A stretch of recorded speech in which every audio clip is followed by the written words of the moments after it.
But we saw last night where, Trey in the fourth quarter finally got a couple of shots to go. He was kind of like, laughing about it. But how much throughout the years have you seen him kind of improve with just not allowing his whether it makes or misses to dictate, how he's playing? Yeah, that's growth for Trey, is having the next play speed, understanding that they're going to guard you. They're going to try to close out to the three-point line, make you put the ball on the floor, continue to play through it, make the right plays. His shots will go down. His teammates will find him. I thought that was, even though he didn't have the offensive game that he wanted to have last night against the Spurs, I thought it was a huge step in the right direction. And just overall, where have you seen Jose kind of improve the most as his role has grown throughout the season? Jose takes advantage of the opportunity in front of him. We just talked about it.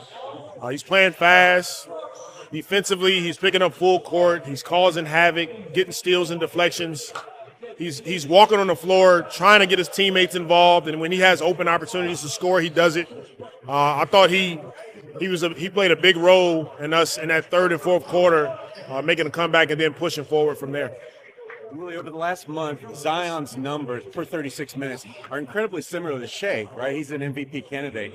We see what he's doing on the court, but can you describe what else has improved, where he's taken steps forward, like maybe in terms of leadership, especially since some guys have got down? Yeah, I mean, he's more vocal in the locker room.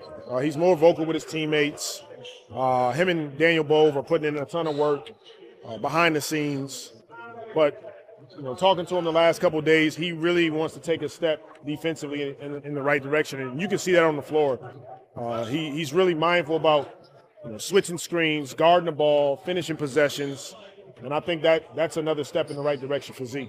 And we're going to see a lot more of him guarding point guards, a lot of the quicker guys on the perimeter since you're going to bigger lineups?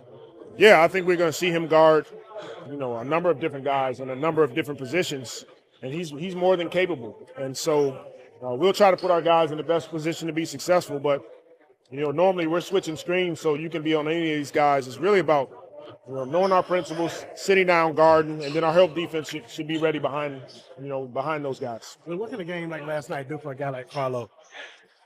It builds confidence. It builds confidence. It builds momentum. We want to continue to attack every game, even with our young guys playing. We want them playing at a high level. Last night was evident with Carlo, Eve, Jordan Hawkins stepping on the floor.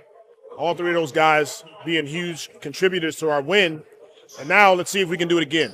And that's the consistency part of it that we want to see is you do it one game, can we be greedy and come back and do it again? Hilton had minimal practice time before he played his first game. You guys are plus 32 in the two games that he's played. What do you think about just how he's been able to quickly adjust? Yeah, he's a huge bonus for our group. High IQ. He's big, 7 feet, can stretch the floor, can play with the ball in his hands. Really good passer. And so his feel for the game is really helping our group.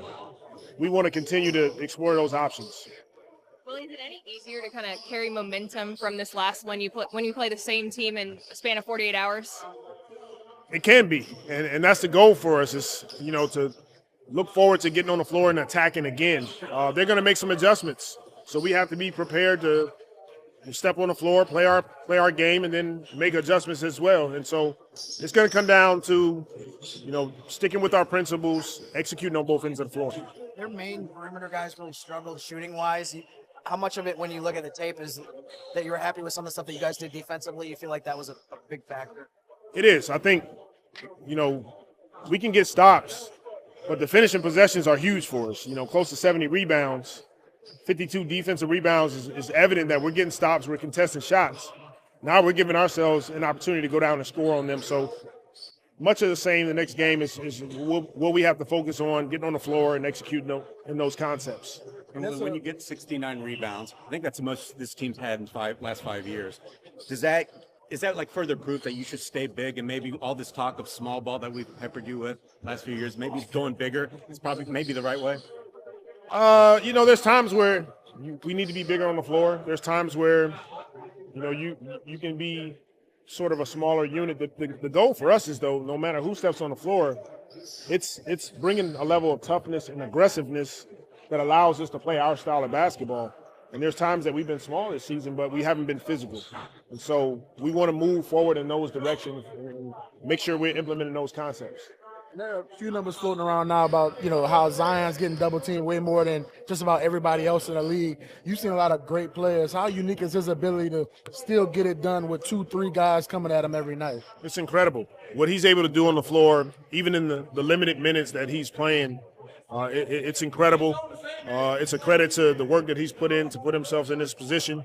He's extremely talented. We all know that, but he's also has an extremely high IQ when he's on the floor. So he can attack, get to the basket, and he's also finding his teammates for open looks.